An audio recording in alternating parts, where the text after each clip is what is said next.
오늘의 말씀은 예수님이 받으신 세 가지 시험에 대한 이야기입니다. 40일을 금식하셨어요. 그리고 사탄이 예수님께로 와서 세 가지로 유혹을 합니다. 하나는 돌들로 떡을 만들어 보라라고 하는 것이고, 또 하나는 높은 곳에서 뛰어내려라. 그러면 하나님께서 천사를 보내서 다 받쳐주시지 않겠냐라고 하는 것이고, 세 번째는 나에게 절하고 경배하면은 세상의 모든 것을 예수님에게 주겠다. 뭐 이런 유혹입니다. 평소에 어떤 성도님들이 저에게 목사님 설교는 좀 받아 적기가 어렵다라고 얘기하시는 분이 있었어요. 왜냐하면은 보통 다른 목사님들은 설교할 때 첫째, 둘째, 셋째 이렇게 하는데 저는 제가 좀 정리되지 않은 사람이라서 그런지 그렇게 설교를 안 하거든요. 근데 오늘 본문은 이렇게 시험도 세 가지고 또 예수님에게 닥친 이 유혹을 이 세 가지 차원에서 우리가 생각해 보고자 합니다. 그래서 첫 번째는 무엇이냐면 먼저 본능에 관한 것인데요. 우리 3절 4절 말씀을 같이 한번 읽도록 하겠습니다. 함께 읽겠습니다. 시험하는 자가 예수께 나와서 이르되 내가 만일 하나님의 아들이거든 명하여 이 돌들로 떡덩이가 되게 하라. 예수께서 대답하여 이르시되 기록되었으되 사람이 떡으로만 살 것이 아니요 하나님의 입으로부터 나오는 모든 말씀으로 살 것이라 하였느니라 하시니. 예수님께서 40일 동안이나 금식하셨습니다. 너무나 배가 고프시고 힘도 하나도 없으셨을 거예요. 그에게 있어서는 지금 가장 급한 것은 음식을 드시고 힘을 내시는 것이었습니다. 근데 바로 그 문제를 가지고 사탄이 예수님을 시험하고 있습니다. 이 돌들로 떡을 만들라고. 그러나 예수님에게 있어서 이 40일은요 그냥 단지 굶는 시간이 아니었습니다. 그 시간은 예수님이 그의 공생애와 또 이 시험을 위해서 준비하시는 시간이었어요. 어떻게 보면은 이스라엘 백성들이 애굽에서 나와서 광야 생활을 40일 했듯이 그 훈련과 준비의 시간이었습니다. 오늘 우리에게도 마찬가지 아닌가 싶습니다. 이 경건의 시간은요 영적인 싸움을 싸우기 위한 시간입니다. 어쩌면 우리가 지금 이 시기를 보내고 있는 것도요 마치 광야의 시간처럼 하나님께서 우리로 하여금 더 놀라운 영적인 도약을 위해서 준비시키시고 또 훈련시키시는 시간이 아닌가 싶습니다. 그래서 우리가 이 시간의 영적인 의미를 잘 깨닫고 그에 맞게 반응하는 것이 필요해요. 근데 그렇지 못하면 우리가 영적으로 나태해지면요 우리는 그 상황에 맞춰서 본능적으로 반응하게 됩니다. 그것이 인간이에요. 음식도 그렇지만 여러 가지 유혹도 우리의 본능을 자극합니다. 예전에 굉장히 유명한 영화 감독이었던 우디 앨런이 그가 입양했던 20살이 된 그 여자 그 아이와 입양한 딸인데 정사를 가지고 이런 얘기를 했습니다. 그냥 그것은 그냥 일어난 일이에요. 내 몸이 내 마음이 원하는 걸 어떻게 하겠어요? 거기에는 논리가 없습니다. 그냥 누구를 만나고 사랑하고 그런 겁니다. 이렇게 얘기를 했어요. 그러니까 자기는 그냥 본능에 충실해서 뭐 그렇게 했다 뭐 이렇게 변명한 것이죠. 많은 사람들이 이 자신의 죄를 합리화하는 방법으로 이 본능을 얘기합니다. 톨스토이의 소설 이 죄와 벌에 보면 거기에 나오는 라스콜리니코프가라고 하는 사람이 거기서 살인을 합니다. 살인을 하면서 뭐라고 하냐면 뭔가 표현할 수 없는 힘이 나를 이끌었다는 거예요. 그래서 살인을 하게 됐고 나는 그것에 대해서 죄책감이 하나도 없다라고 얘기를 했어요. 여러분 이것은요 이 세상이 상황에 반응하는 방식을 우리에게 그대로 보여주는 것입니다. 본능이에요. 내 마음이 원하는 것이에요. 특별히 요즘과 같은 이 포스트 모던 시대에는 이전에 이성 중심으로 생각하던 것을 이 감성 중심으로 내 느낌을 정당화하고 그것으로 우리 자신을 합리화하는 그런 시대 정신을 가지고 있습니다.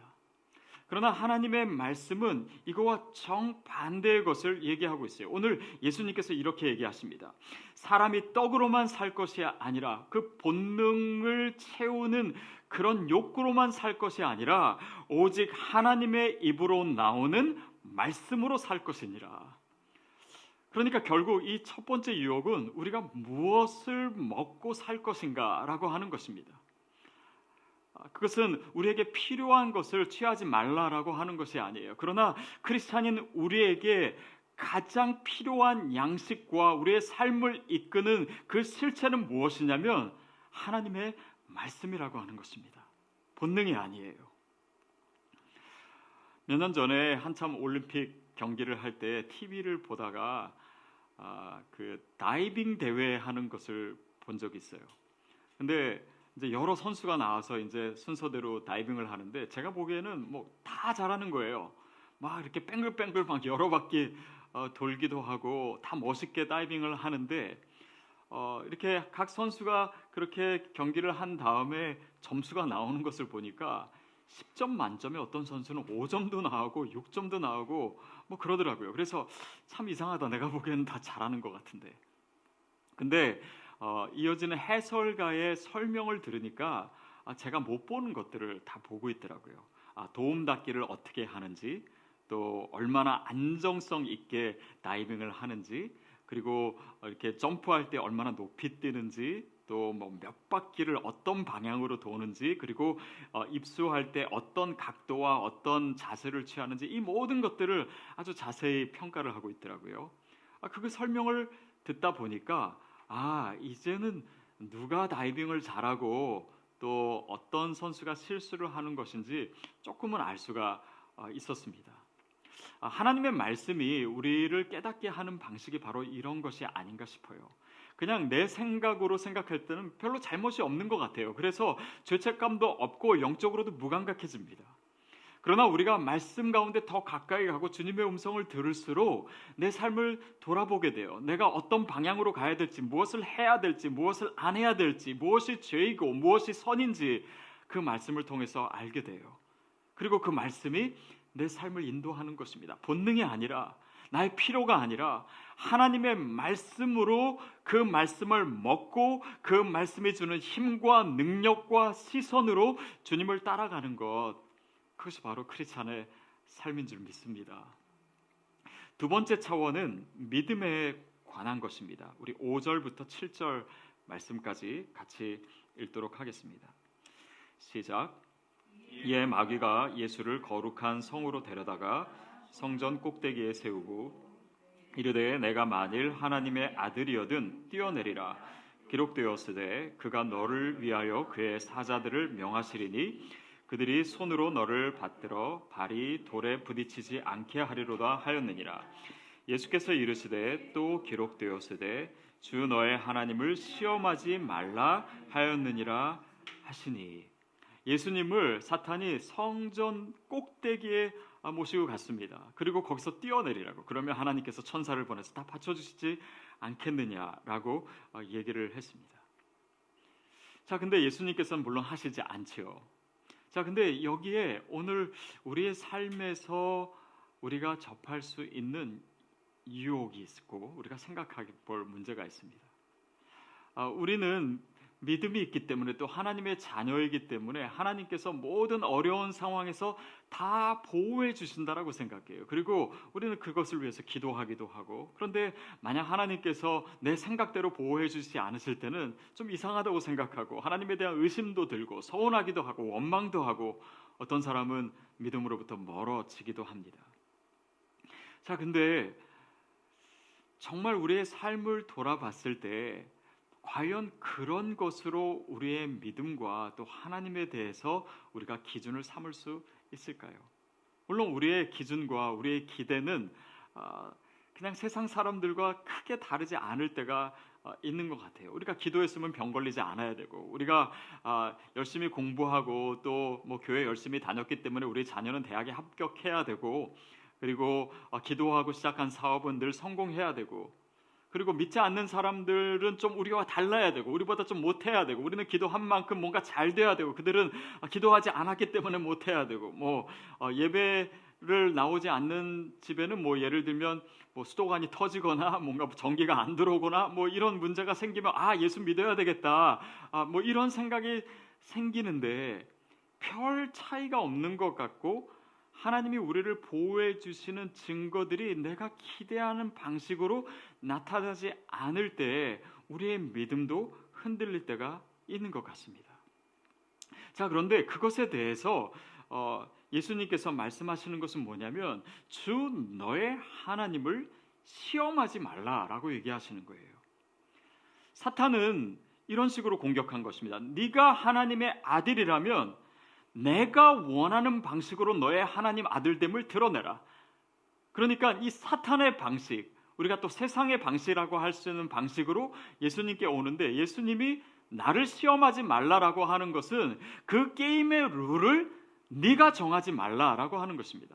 세상이 원하는 방식으로 하나님을 생각하지 말고 하나님의 역사를 판단하지 말라라고 하는 것입니다.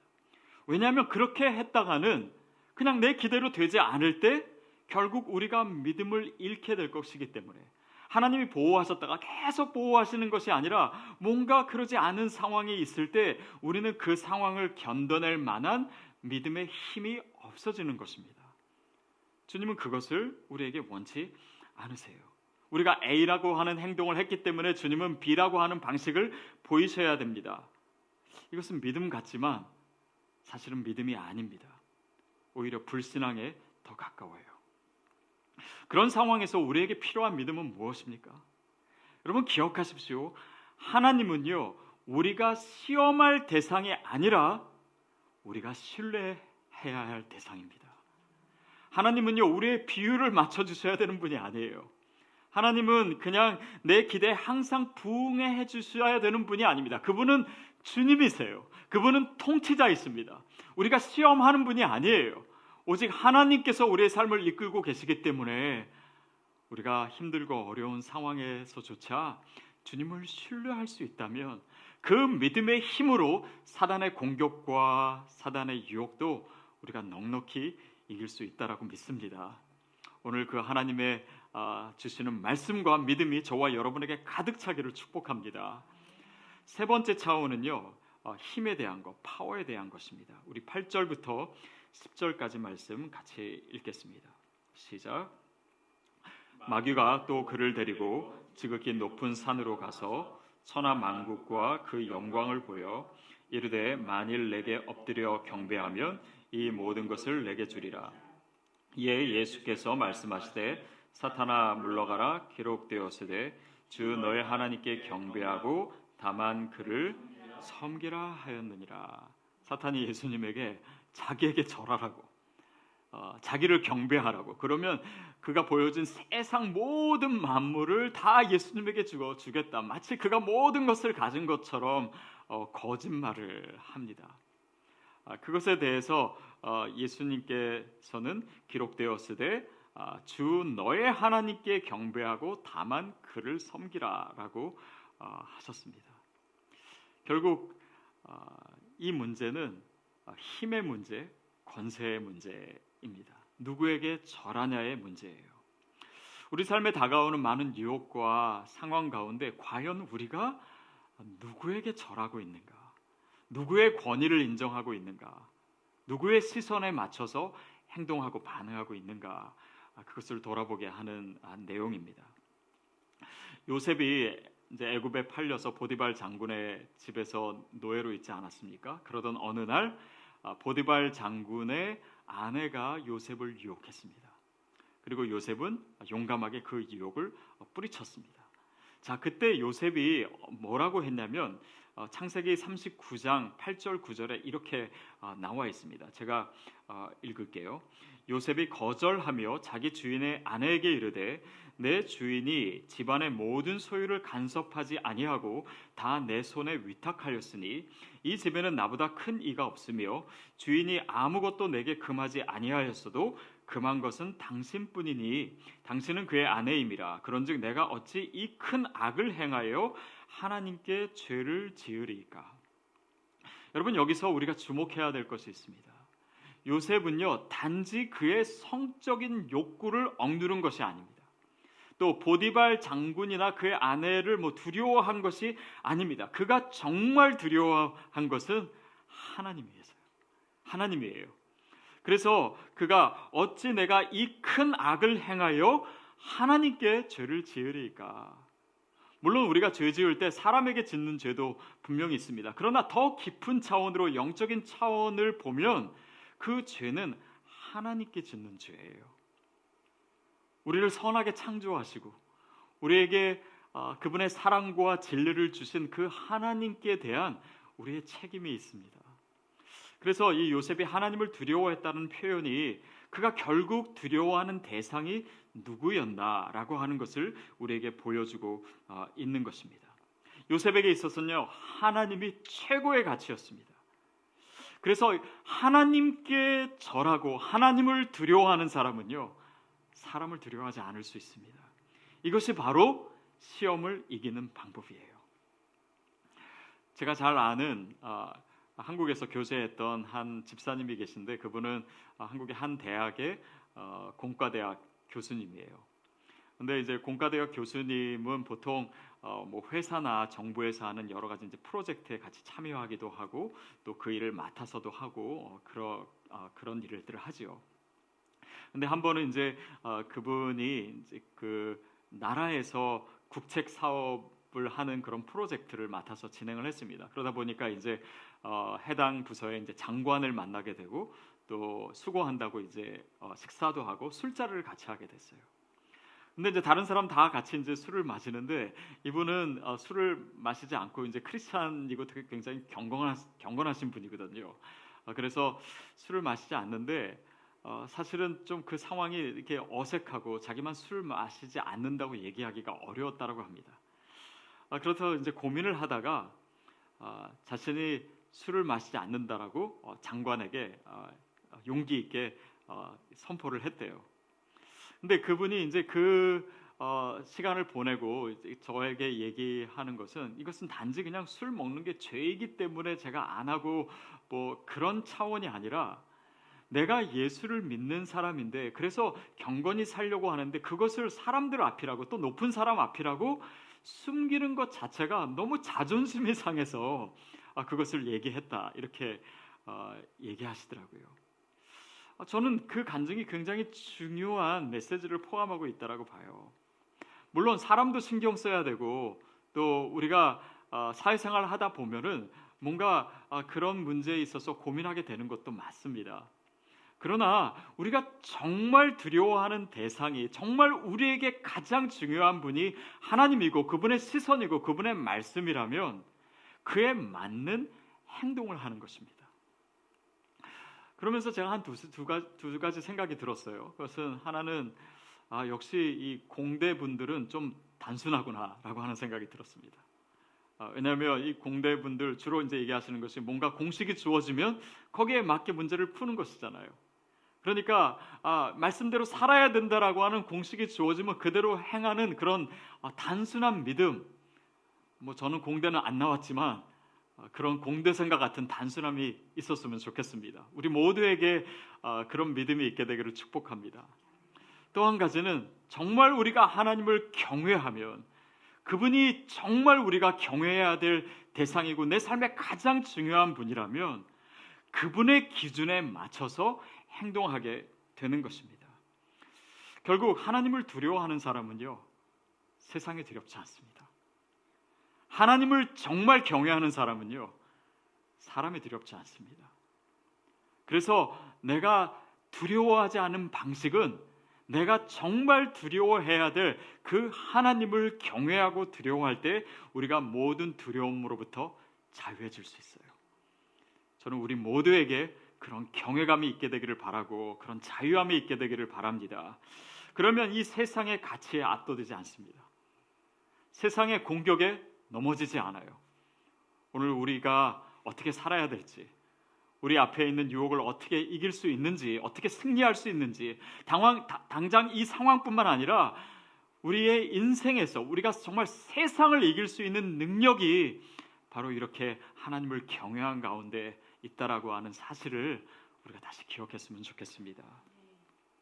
자, 세 가지 시험을 다시 생각해 보면 바로 이런 내용입니다.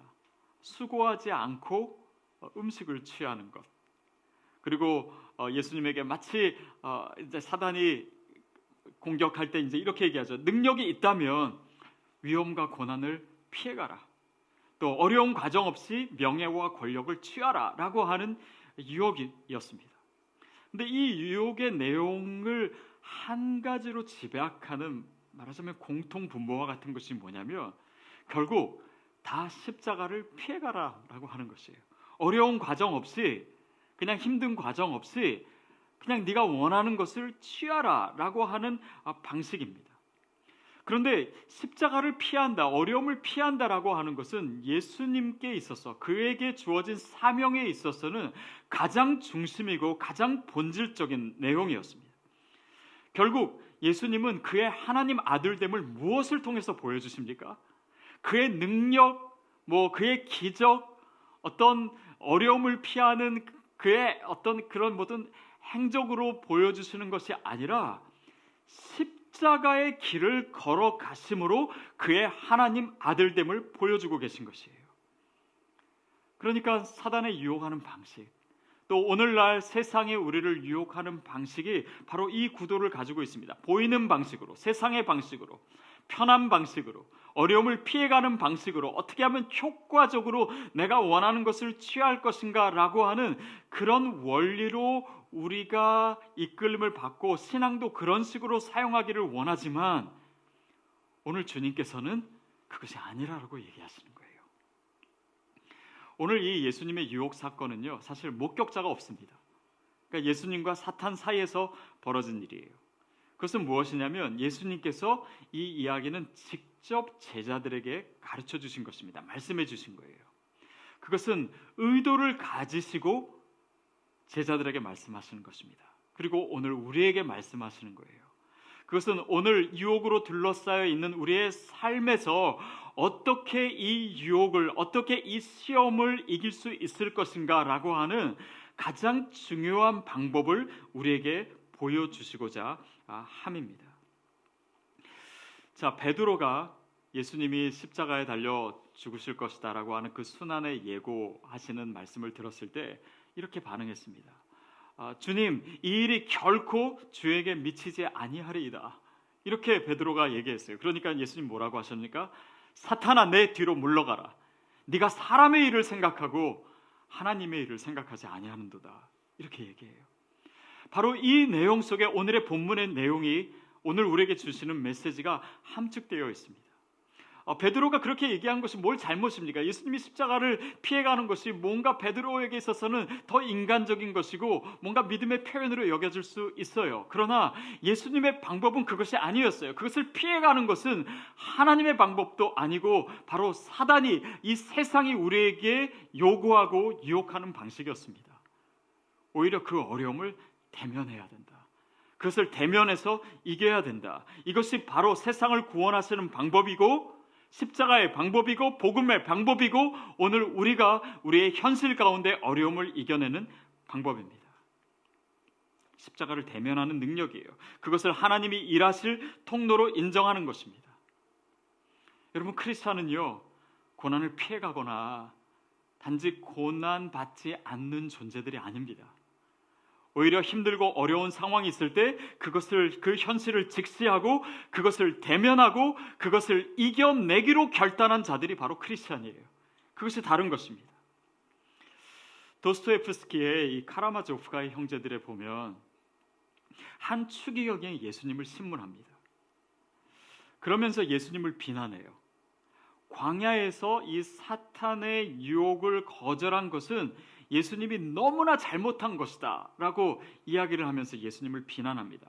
기적을 베푸는 능력, 위험에 처하지 않는 능력, 아무도 건들 수 없는 그런 능력과 권리를 포기했기 때문에, 그 권세를 포기했기 때문에 예수님이 십자가에 달려 죽은 거다. 그래서 네가 실패한 거다. 막 이런 식으로 비난을 합니다. 여러분, 이것이 오늘 우리 귀에 들릴 수 있는 세상이 우리를 공격하는 방식이요, 세상의 소리예요. 그러나 예수님은 그 고난을 대면하셨고 십자가를 감당하셨기 때문에 우리가 믿게 된 것입니다. 그렇죠. 예수님이 모든 기적을 다 행하시고 그 모든 것을 다 피해 가셨으면 우리도 그렇게 잘 될 것 같다라고 해서 믿는 사람도 있겠지만 그 믿음으로는 그 십자가의 놀라운 비밀을 알 수가 없습니다. 그러나 주님께서 그 십자가의 길을 가셨기 때문에 오늘도 우리의 삶 속에서 그 십자가의 능력을 우리가 공급받아서 그 능력으로 오늘의 이 현실을 이길 수 있는 것이에요. 코로나 바이러스로 인해서 많은 분들이 걱정도 하고 또 마스크도 끼고 또 사람들 많은 곳에 가지도 않고 물론 우리가 그런 수칙들을 지켜야 되고 또 그렇게 피하는 게 참 필요합니다. 근데 많은 학자들이 얘기하고 또 우리가 당연히 알고 있듯이 이 코로나 바이러스를 이기는 것은요 단지 피하는 것이 아니라 우리 몸의 면역력입니다. 이것이 강하면요 이 상황을 대면할 수 있어요. 이 면역력으로 인해서 우리가 더 자유롭게 그냥 피하고 숨고 뭐 조심하고 이런 것이 아니라 우리가 더 담대하게 살 수가 있는데, 그리고 우리가 건강하다면 당연히 그렇게 해야 되는데 우리가 그냥 피하고만 있다면은 아마 이 상황에 있어서 가장 최선은 아닐 것입니다. 여러분, 그래서 우리 안에 그런 면역력이 풍성해지고 강해지기를 축복합니다.